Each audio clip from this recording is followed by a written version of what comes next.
Kid after kid looked in the camera, preaching to the parents that were in the audience for this big educational project they had, saying, we're going to act like we don't want you to talk.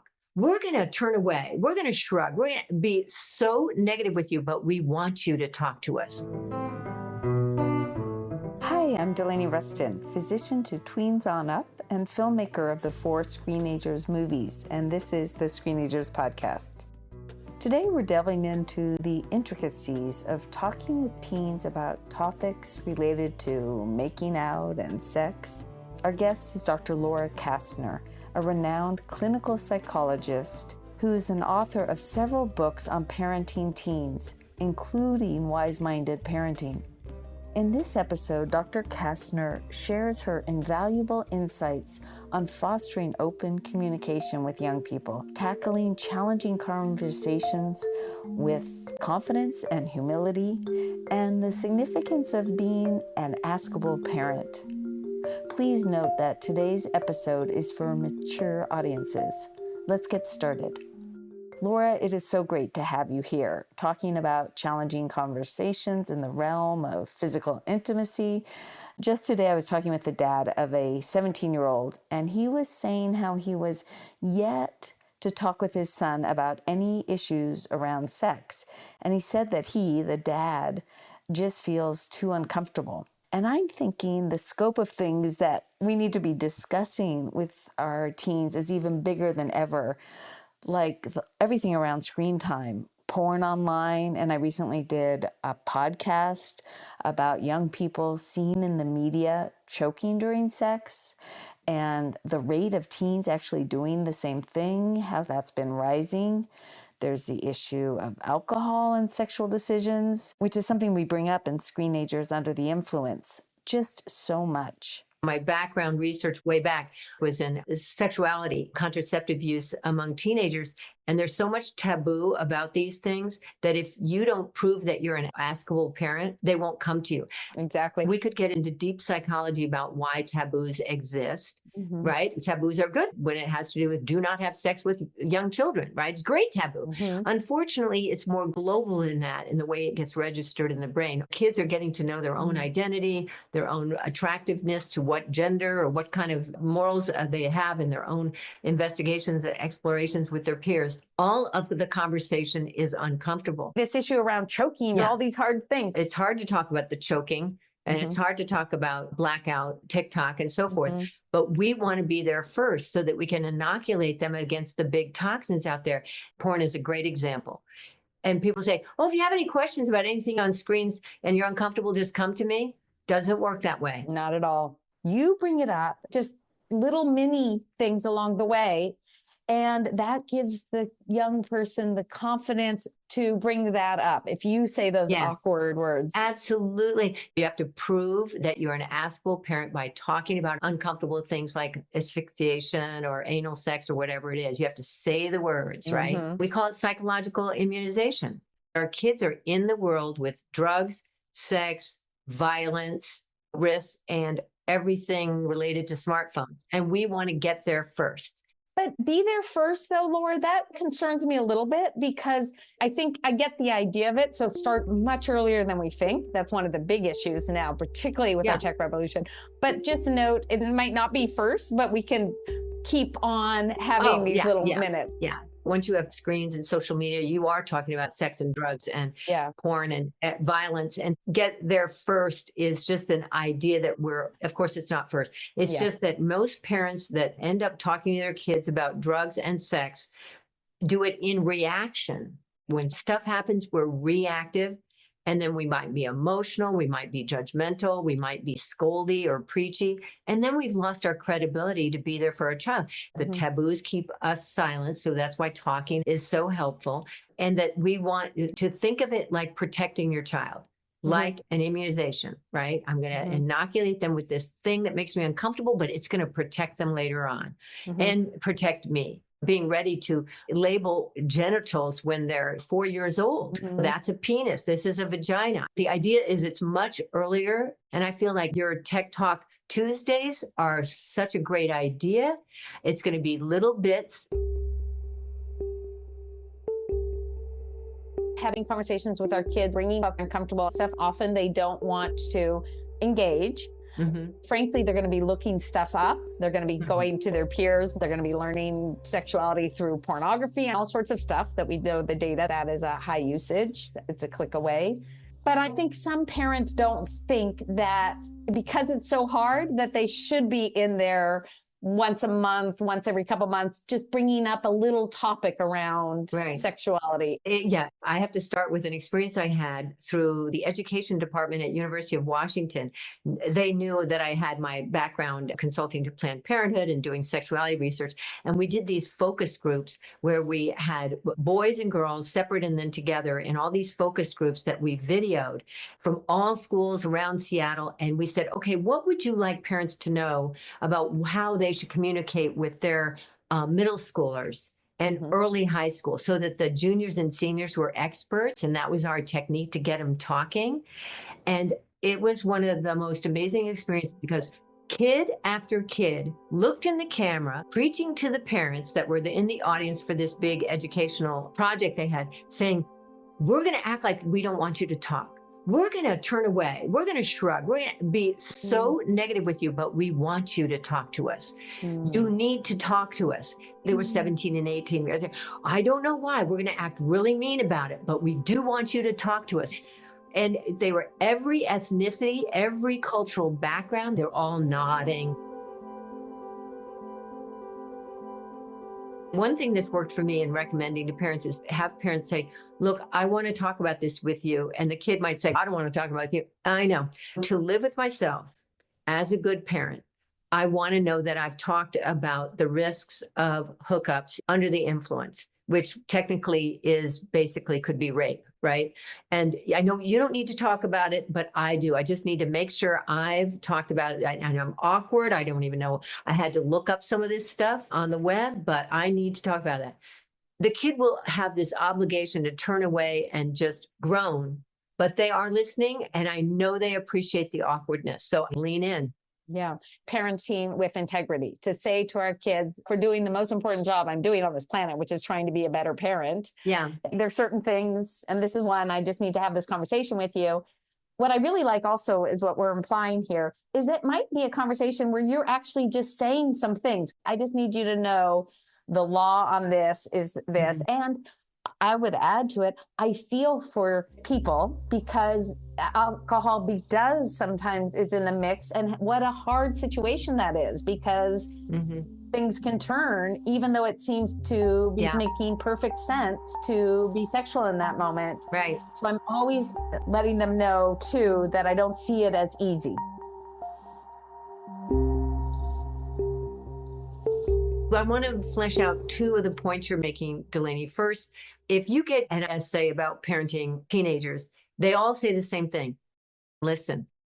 And it bugs me because I go out in the world like you, and the parents are saying, I'm ready to listen. They don't talk. Yes. What a setup for parents. It makes my heart break. The reason why they're not talking, of course, is adolescent development 101, privacy, awkwardness, back to the taboo, making their own identity. And a belief that parents don't get them, which is like an ingrained, like it's just a developmental thing, like the parent doesn't understand. And they're often right. We say, I understand. I was young once, and I'm going, oh, don't even. I want parents to be more humble. Yes. I almost make fun of themselves. I was a teenager there once, but you're in an entirely different situation. You're a completely unique person and I would go the opposite from, hey, I was there once too, because they are unique and they are special. And if you say, I know I can't possibly understand fully your situation with your girlfriend, with your boyfriend, with your peer situation right now, give me a try. And then the parents have to come through with validation of that sounds hard, or whoa, that's a big one, or woof, you're probably the best one to make the decision, but if you want to hash out some options here, I'd be glad. I go for parent humility. 100%. Kids are so tolerant if a parent is humble. And it flips the other way. If we're arrogant, saying, look, your judgment, you made bad choices, and I can't believe you did that. When we react in a moment, those reactions are understandable. But then the kids come to me and say, oh, my parent always thinks they're right, and so forth. So I go with humility as a sort of a North Star. Let's play that out then. We can call me Jake. Jake, I know you're 17. You are, relatively speaking, really old. I get it. And this is the time parent-child talks are not on your priority list.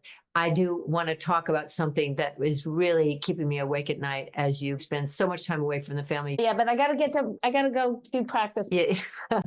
Yeah. So I've been waiting for a while. Just give me 2 minutes because it's just something I got to get off my chest and maybe you can help me with. Okay. Yeah, I want to talk about consent because it's a really big deal and you're out there in your world. And do you feel like you understand all the rules and regulations and laws that go with consent under the influence? Do you feel like you get it? Yeah, they talk to us about school. I know whatever. It's like drinking. You're not supposed to. Like, I don't know. You can't. It's just okay. Whatever. I can see that you're not really into this right now because you want to go to practice. And this is so serious that what I'm going to do is just wait till another time that we'll arrange where I can get your attention. And you're doing me a favor to just sit through a little bit of talk about sex and influence of drugs and decision making. So I'll make another date with you. Okay. Bye. Yeah, no, I would not. If a kid is acting like that, I would not do it then. Okay. I would not do it then. You're up against it and it needs more time. And I'd make a date. And they keep putting off the date. They'll do that too. They might, but if you come with it with humility, and the thing I love about 17 and 18-year-olds, you can almost make a joke. I'm doing what all parents do. I love making dinner for you. I love providing your life. I love everything that we can do to support you. I'm asking for 3 minutes, please. Can I just make a date for, or maybe 16 minutes? I'm even making a joke. You don't want to go, all the things I do for you, you can't give me 50. Never would I do that. But I do think if you even make a joke about, like, you're an old guy at this point, you've been a teenager, what is it? If it starts at about age 11 and every year is 7 years, like dogs, that you've been a teenager for 50 years. I mean, you don't need me. I know that, but I need you to sit. I use a lot of humor in my therapy and I recommend it for parents because their kids are not little kids if they're 17 and 18. Exactly. No, I like that. And they will give you a few minutes. And I like what you're saying, even though ultimately it's for them, but you really need to do it. Yeah.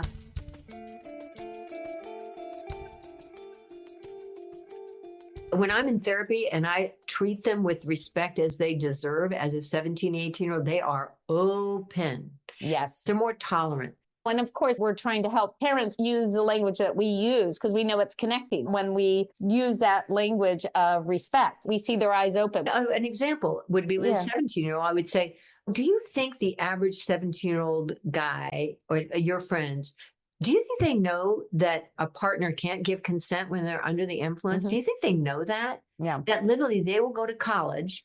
And if somebody says, yeah, let's hook up at 2 a.m. because it's happening somewhere, that if they're under the influence, that it could be rape. Do you think they know that? Let's talk about slightly younger teens. I think 9th grade and 10th grade are really hard. I think they're really hard because they're all the hormones, all the brain pruning, all of the rambunctious goes, and then the confusion that they've got these big brains that are in like warp speed all over the place with abstract reasoning and hypothetical thinking and fantasy. And they're so overwhelmed that for us to have influence on a really deep conversation is much more difficult. Okay. We're in the car driving home, so we have time together. I'm the boy. And so you go ahead and say how you would have explained it to me. Okay. What do you want to talk about, Mom? Okay. I'm going to make this fast because I know your attention for tolerating stuff from parents is like about this big. But I want to be one of those parents where you can talk about sex as much as you want. And I know you're going to a lot of parties and I know there are hookups. And who knows when you're outside of the orbit of my influence, you'll be making a lot of your decisions on your own. And I'm going to ask you to just think deeply about the consequences of whatever decision you make when you go into that back room. Because remember, consent cannot occur under the influence. It does not count. A yes can be yes tonight, and by tomorrow morning, it's an accusation of rape. So think deeply about your decisions. Ride the wave of urge sometimes and think about maybe not, because what's going to happen in the morning. So what are you saying? If anyone has a beer, they can't be with their girlfriend? Pretty much. In terms of sexual decision making, a lot lot of feelings change the morning after. And so any decisions you're making for sexuality in general are pretty big decisions. Depending on how the peer group sees it the next morning, a lot of different things can play out. So think deeply about your sexual decision making. And under the influence, it's out the window anyway. What's out of the window? I don't get it. Once a person has alcohol, they're not able to be making the decision of consent. So you could be with a girl, they say, yeah, let's go in the back room and rumble. And by the next morning, it could be an accusation of rape if it's anyway, but certainly if they're under the influence. Consent is not legal under the influence. You're not consent. Even if you say yes, it's not considered legal consent if you're under the influence. Okay. That's enough, Mom. So mine was lecturing here, Delaney, but I wanted to hit a lot as hard as I could. Yeah. And you were stunned a little bit in a very accurate way. You didn't even talk. You didn't even say, shut up, this is creepy. And I don't think they would, because I've done carpools with a lot of boys. And there's a joke in my family of how much boys liked carpools because they knew they could ask me anything. My son would just hide in the back. And I mean, I can name the boys that would say, I learned from Dr. Kastner, because when you do talk straight on like this, they are very interested. It is not boring.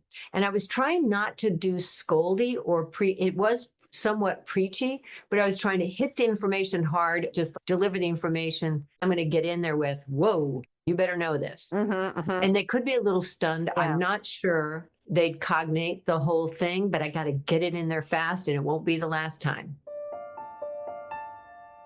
And just to be clear, we're not at all suggesting that in such a conversation we are saying to our teens it's okay to drink. Those are discussions that we've covered in other episodes and we will do in the future as well. And to be clear, we're not talking about consent just for sex. It's consent even when it comes to making out, touching, lots of things. We often equate consent with having sex, but that's not what we're talking about here in particular for this younger group, although talking about sex is important with 14, 15-year-olds, and sex does happen at times at these ages. We have to be talking about these things. We touched on a lot today, and it was really fun. And it was fun, but it was very freewheeling. I know. So that's just what we did. I want to end today saying that the take home really is that we do such a service when we push past our own comfort zones and bring up these topics. We can't let that uncomfortableness feel like a sign that we shouldn't be doing this. I know my work with parents who've initiated talks have resulted in youth feeling like they could trust their parents and come forward and share concerns. I also want to add that each child is different, and as parents, we can have plenty of talks like this with our kids, and still, they can really be silent with us. So all we can do is the best that we can, and remember that there's 1,000 things going on inside young people's brains. If you want some more specific topics than what we talked about today, remember to go to screenagersmovie.com, the search bar tool, and put in, say, the word sex, for example, and you're just going to get so many things to read about and have discussion questions to have more conversations with young people in your life. You're going to get things on porn, sexting, relationships, hookups, all sorts of things. All of it will really add to the tips that you got in today's podcast episode. A special thank you to the wonderful Laura Kastner, and in the show notes, you'll be able to find her website and books and much more. What a gift that you tuned into the show today. The Screenagers podcast and movement is all about learning together how we can best help our youth of all ages, our communities, and ourselves best navigate our rapidly changing digital world. Make sure to subscribe to the podcast to get each episode automatically, and the more subscribers, the easier it is for others to find us. And if you give it a like and write a review, even just one sentence, that helps even more. Check out screenagersmovie.com to get resources for each episode and loads of other resources. Learn about our 4 Screenagers films, and find my weekly parenting blog, Tech Talk Tuesdays. And be sure to use the search bar to find many topics you might be wondering about among hundreds of my past blogs. Finally, I love hearing from you, so email me at delaney@screenagersmovie.com. What ideas do you want to hear for future episodes? Today's show was produced by the following people: me, your host, Delaney Rustin, Lisa Tabb, Rebecca Tolan, and sound editing was done by Alan Gofinski.